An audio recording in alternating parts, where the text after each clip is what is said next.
Salut à toi, très content de te retrouver dans cette nouvelle vidéo dans laquelle je vais encore une fois revenir sur l'appellation TDAH, trouble déficitaire de l'attention avec ou sans hyperactivité.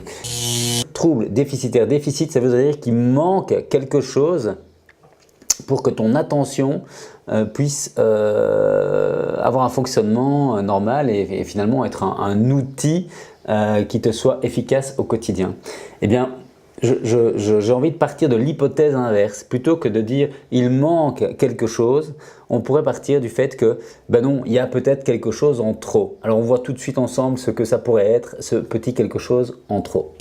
Parce que voilà, une des pistes pour pouvoir répondre à cette question, qu'est-ce qu'il pourrait bien y avoir en trop, c'est justement de pouvoir changer de point de vue en fait. Comme bien souvent, quand on veut trouver des réponses efficaces, il est nécessaire de changer de point de vue.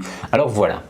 Quel point de vue est-ce qu'on pourrait adopter pour répondre à la question qu'est-ce qu'il y a en trop dans notre attention qui fait en sorte que finalement on ne fonctionne pas comme la majorité des gens. Une bonne manière peut-être de réfléchir, c'est plutôt que d'essayer d'éliminer les symptômes TDAH, donc on a regroupé une quantité de symptômes hallucinants pour mettre dans l'appellation TDAH, mais plutôt que d'essayer de les supprimer avec des méthodes, etc., c'est simplement de se dire quelle est la cause première de ces symptômes.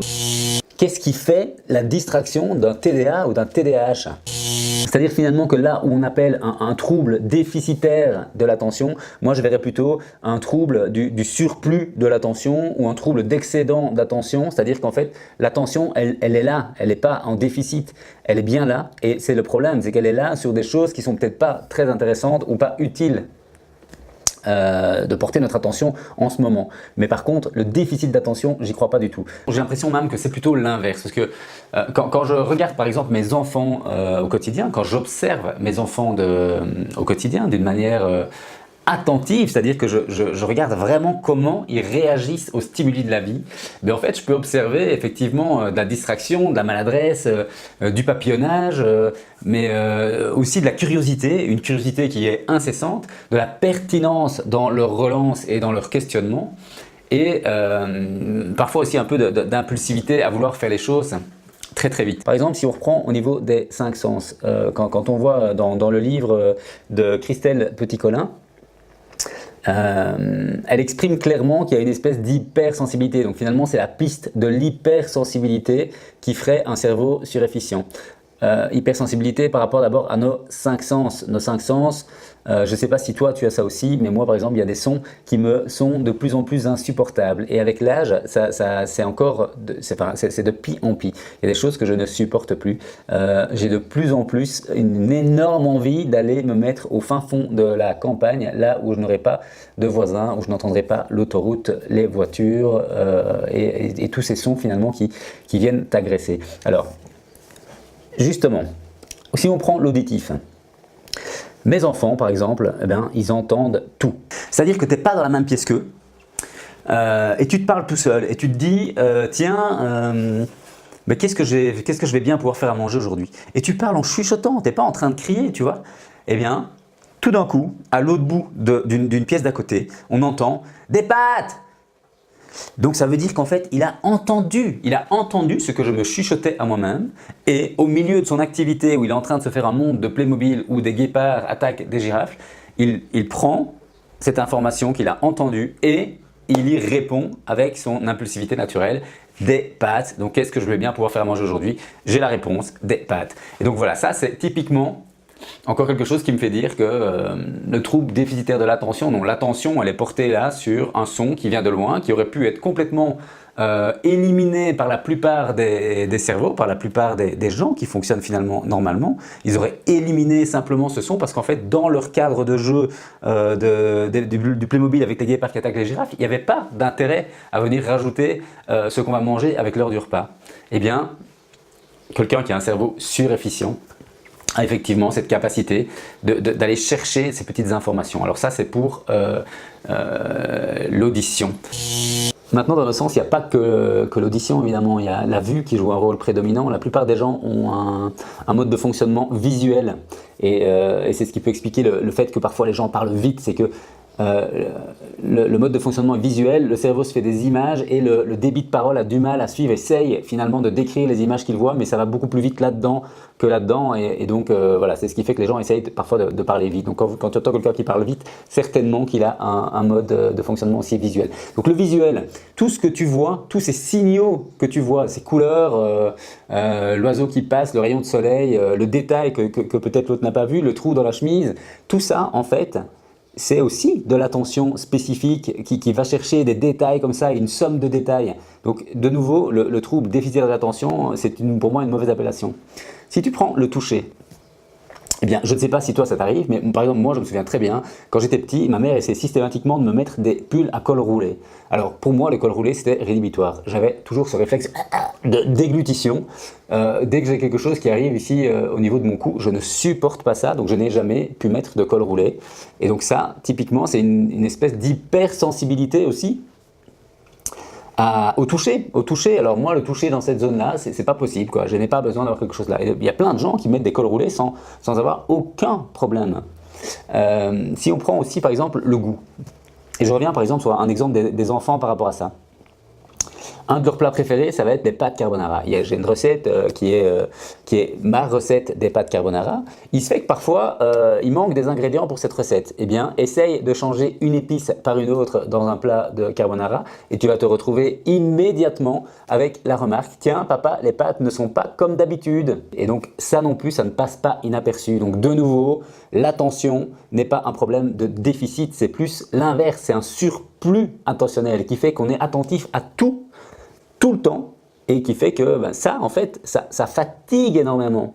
Et quand tu es fatigué comme ça, mais là tu commences à avoir une perte d'attention parce que c'est plus la fatigue en fait, c'est plus la cause première, c'est justement le fait d'être attentif à tout ça.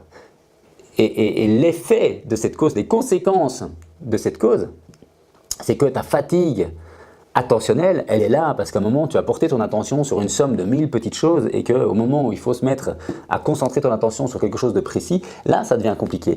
Alors du coup peut-être que toi aussi finalement tu as cette hypersensibilité des 5 sens ou d'un sens en particulier. Peut-être que toi aussi tu entends le son de l'autoroute, la cloche de l'église, le voisin qui démarre sa moto, peut-être que tout ça, ça fait partie des sons qui te déconcentrent dans ce que tu es en train de faire, pour ne parler que des sons parce que si on revient par exemple sur quelque chose qu'on n'a pas encore traité, c'est les odeurs. Moi, mes enfants sont capables de faire des liens très très forts entre des situations qu'ils ont vécues dans certains lieux et puis d'autres situations qu'on vit dans d'autres lieux en me disant « Tiens papa, tu trouves pas que ça sent comme la fois où on était en Belgique à côté de telle rivière et il venait de pleuvoir ?» Eh bien voilà, ça c'est typiquement aussi une attention qui a été focalisée sur une odeur qui s'est fixée sur un moment de souvenir et puis ce moment en fait il revient et de nouveau cette attention, hop, ça rallume quelque chose. Donc voilà.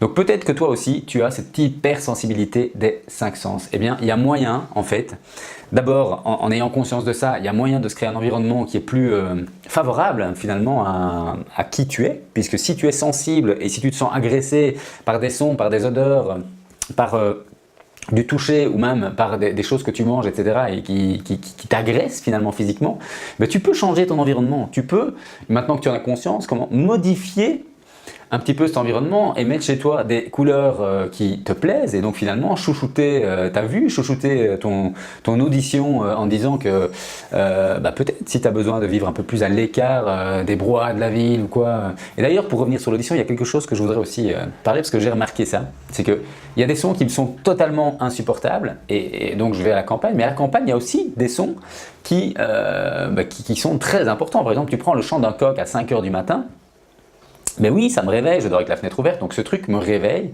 Et quand le coq chante 4, 5, 6 fois, 10 fois d'affilée à 2 ou 3 mètres de ta fenêtre, ça peut avoir quelque chose d'énervant. Eh bien, c'est quelque chose sur lequel j'arrive à passer, comparativement à quand je suis en appart avec le voisin du dessus qui fait la fête jusqu'à 5 h du matin. Et en fait, j'ai réfléchi à pourquoi en fait, qu'est-ce qui fait qu'il y a un son, alors c'est 2 sons qui vont me déranger, 2 sons que je vais percevoir très fort, mais il y en a un qui va être insupportable et qui va devenir source de stress et d'énervement.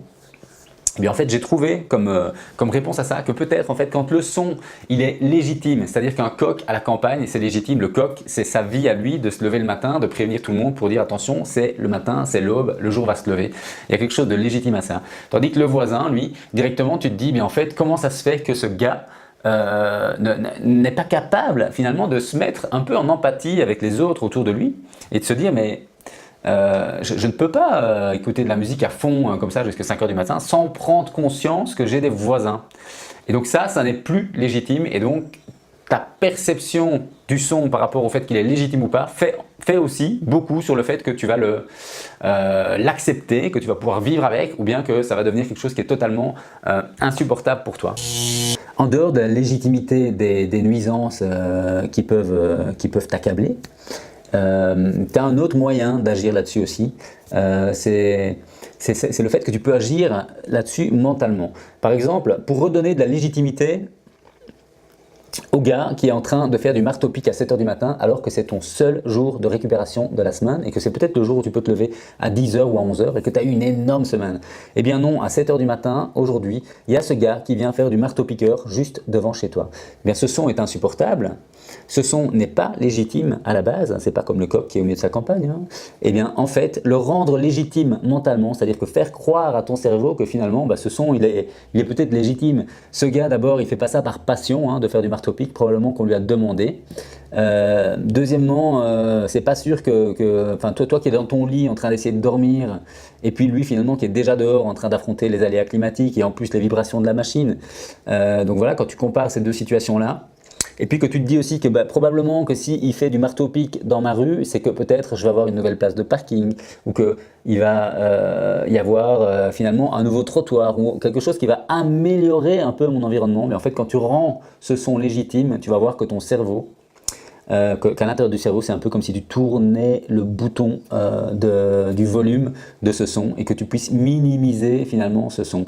Donc, quand tu as quelque chose qui te dérange profondément et que tu ne peux pas agir dessus tout de suite, tu peux le faire mentalement. Tu connais ce proverbe, on ne peut pas changer les gens, mais on peut changer l'image qu'on se fait des gens. Eh bien, c'est la même chose, par exemple, pour les sons ou pour les odeurs qui te dérangent. C'est-à-dire que mentalement, tu peux commencer à rendre ce son légitime et à en faire en sorte que finalement, il n'est pas si catastrophique que ça. Voilà pour cette vidéo, j'espère que ça aurait été intéressant, passionnant pour toi. J'avais envie de venir là-dessus parce que le début du livre de Christelle Petit-Colin m'a interpellé en me disant tiens, finalement, dans la famille TDAH, il y a aussi beaucoup de sensibilité et d'hypersensibilité à certaines choses et donc voilà, je voulais faire ce lien avec l'attention et le fait que le déficit d'attention, moi j'y crois pas, c'est un surplus d'attention qu'on a plutôt qu'un déficit et c'est trop d'attention, trop d'informations et il n'y a pas de déficit. Donc voilà, vraiment je préfère me dire comment je vais faire pour gérer ce surplus d'attention plutôt que de me dire comment je vais faire pour gérer ce déficit d'attention. Si ce n'est pas encore fait, bien sûr, tu peux t'abonner à la chaîne en cliquant sur le petit logo de l'ampoule avec l'arbre à l'intérieur. Tu peux aussi télécharger ton bonus gratuit, donc c'est des fiches PDF sur des concepts de développement personnel qui peuvent t'aider à mieux vivre ton TDAH. Ça s'appelle 7 secrets pour apprivoiser son TDAH et là tu trouves le lien juste en dessous de la vidéo, tu cliques et tu vas voir, c'est très simple, tu peux recevoir ça dans 5 minutes. Et puis d'autre part, n'hésite pas à mettre un commentaire et un petit pouce bleu si cette vidéo t'a intéressé. Tu peux interagir avec nous, je répondrai à tous les commentaires. Je suis très content de reprendre ces vidéos à la rentrée et puis je te souhaite le meilleur et on se retrouve très bientôt pour une nouvelle vidéo.